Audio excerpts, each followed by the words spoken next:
Swastiastu, Namo Buddhaya, Salam Kebajikan. Perkenalkan, nama saya Kendikmar, mahasiswa program studi akuntansi Blended Plus dengan nomor induk mahasiswa 225011031. Kali ini saya akan menjelaskan tentang analisis keuangan serta evaluasi kinerja PT Campina Industri Tbk dari periode tahun 2021 sampai 2025. Proyek ini dibuat untuk melihat kondisi keuangan PT Campina Industri Tbk karena sebagai perusahaan yang sudah tercatat di BI, penting untuk melihat kinerjanya, yaitu perusahaan tumbuh dalam tekanan atau stabil. Tujuan analisa ini untuk melihat tren keuangan perusahaan, menilai efisiensi penggunaan aset, dan melihat kesehatan keuangan mulai dari likuiditas, solvabilitas, dan profitabilitas, dan membuat gambaran penuh tentang kondisi perusahaan secara menyeluruh.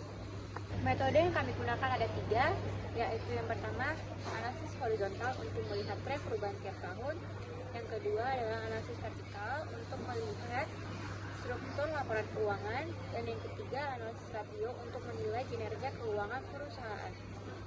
Untuk hasil analisa, kami dapatkan bahwa net sales PT Campina terus meningkat setiap tahun. Itu artinya permintaan pasar masih cukup kuat.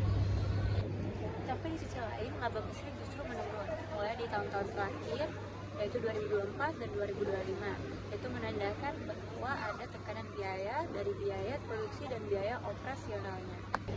Dari hasil raca sendiri, PT Campina Industri Tbk ini cukup stabil, tapi ada perubahan struktur di mana aset import itu meningkat, sedangkan aset lancar itu menurun. Untuk likuiditas perusahaan sangat aman karena current rasionya berada jauh di atas angka 1. Namun dari sisi profitabilitas mulai menurun, terutama dari ROA, ROE, dan profit margin, yang menunjukkan efisiensi laba mulai menurun. Secara keseluruhan, PT Campina Industri Tbk ini masih tergolong aman dan stabil, terutama dari likuiditas dan struktur modal. Tetapi tantangan perusahaan ini cuma ada di penurunan profitabilitas, walaupun penjualan semakin meningkat. Jadi bisa disimpulkan bahwa kondisi keuangan perusahaan cukup sehat, tapi perlu fokus pada efisiensi biaya, agar pertumbuhan penjualan tetap berbanding lurus dengan laba. Sekian penjelasan atau presentasi dari saya, kurang lebihan mohon maaf dan terima kasih. Selamat sore, saya Rizky Amalia Diva Putri dengan NIM 20257001 Prodi Akuntansi. Saya ingin menjelaskan tentang analisis vertikal dan rasio keuangan di perusahaan PT Campina. Yang pertama itu adalah vertikal analisis. Bisa dilihat dari tahun 2021 sampai 2025, PT Campina ini menunjukkan kondisi keuangan yang cukup kuat. Perusahaan ini mengalami pergeseran struktur aset dari aset lancar menuju aset tetap dan aset tidak berwujud, yang mengindikasikan adanya investasi untuk mendukung pertumbuhan jangka panjang. Selain itu, pendanaan perusahaan masih didominasi oleh ekuitas dengan proporsi lebih dari 80%, sehingga tingkat ketergantungan terhadap utang relatif rendah. Kondisi ini menunjukkan bahwa PT Campina memiliki struktur modal yang sehat dan stabilitas keuangan yang sangat baik, serta resiko keuangan yang rendah. Kemudian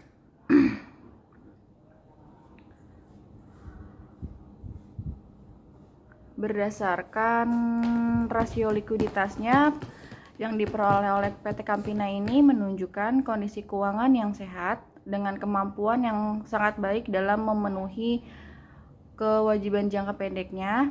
Terus current rasionya dan asset test rasio yang jauh di atas standar menunjukkan tingkat likuiditas yang tinggi dan risiko gagal bayar yang rendah. Namun, dari sisi aktivitas inventorinya, turnover mengalami penurunan dibandingkan tahun 2021, yang mengindikasikan bahwa efisiensi pengelolaan persediaan perlu menjadi perhatian agar perusahaan mendapatkan modal kerja yang digunakan secara lebih optimal lagi. Sekian dari saya, terima kasih. Halo semua, perkenalkan nama saya Natasha Kadri, saya dari Prodi Akuntansi. Di sini saya mau ngejelasin tentang analisis horizontal yang saya kerjakan pada PT Campina. itu dari tahun 2021 sampai 2025. Di sini saya memakai 2021 sebagai basis atau tahun dasarnya. Jadi bukan base year itu kayak patokan atau titik awal buat ngelihat perkembangan si perusahaan ini dari tahun ke tahun gitu ya. Jadi bukan buat ngelihat ini angkanya besar, ini angkanya kecil gitu. Enggak, tapi kita bisa lihat dari sini polanya naik atau turun, terus kinerjanya gimana dalam 5 tahun ini gitu. Nah, dari hasil analisis saya ini si PT Campina ini punya kabar baik. Karena si PT Campina ini itu penjualannya itu sangat stabil, naik turunnya gitu. Nah, kita boleh lihat dari sini. Jadi PT Campina itu mengalami penjualan yang sangat baik gitu. Kita bisa lihat ya, net sales-nya itu juga sangat konsisten dari tahun ke tahun ya. Yang berarti penjualan itu sangat laku keras. Masih banyak diminati banyak orang. Terus juga si perusahaan ini juga kan nunjukin kalau dia itu masih baik gitu dalam kondisi keuangannya. Cuman ini ada permasalahan juga di sini. Kenapa net salesnya ini setiap tahun itu kan sangat baik ya penjualannya, dari 10% naik ke 11%, naik ke 13, ke 15. Terus juga mungkin yang jadi pertanyaan kita ini kenapa dia menjadi lebih kecil gitu antara tahun 2024 sampai 2025, yang dimana tahun-tahun sebelumnya ini kita masih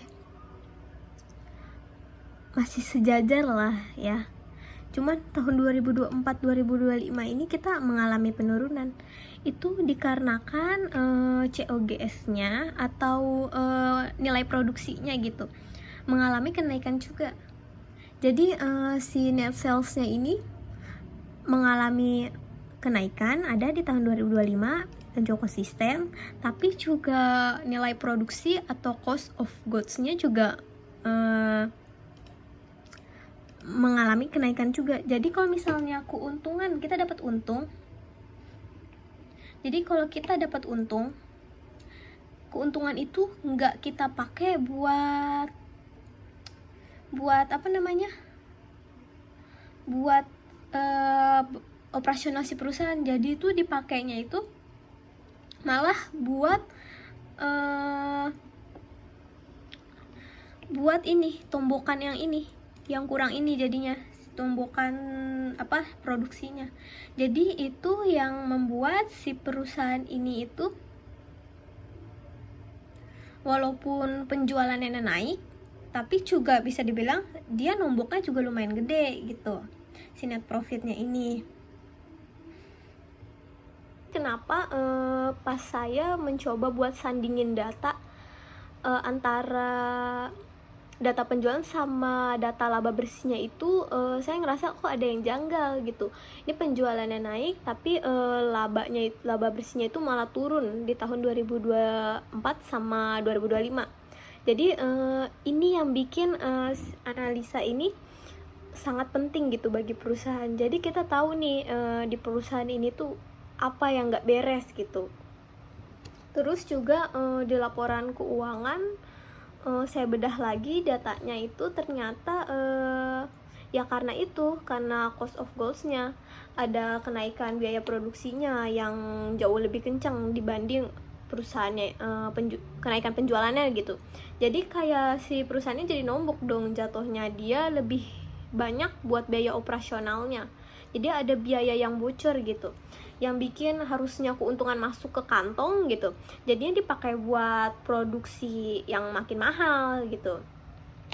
Jadi kesimpulan dari analisis saya ini itu buat ngasih sinyal gitu buat si manajemen ini, jangan cuman kayak senang aja gitu, kayak penjualan tuh naik ya kan, tapi kalau misalnya dari keuntungan itu nggak bisa masuk ke kantong juga kan percuma. Jadi kan si manajemen ini bisa ngerem gitu, buat biaya produksinya tuh kayak gimana gitu, buat manage lagi, dikontrol lagi, karena kan ini perusahaannya juga bertumbuh dengan baik ya. Jadi sia-sia kalau misalnya labanya terus menerus gitu, terus tergerus gitu. Jadi ini juga bisa jadi alarm gitu buat si perusahaannya. Paling itu aja sih dari saya, sekian, terima kasih.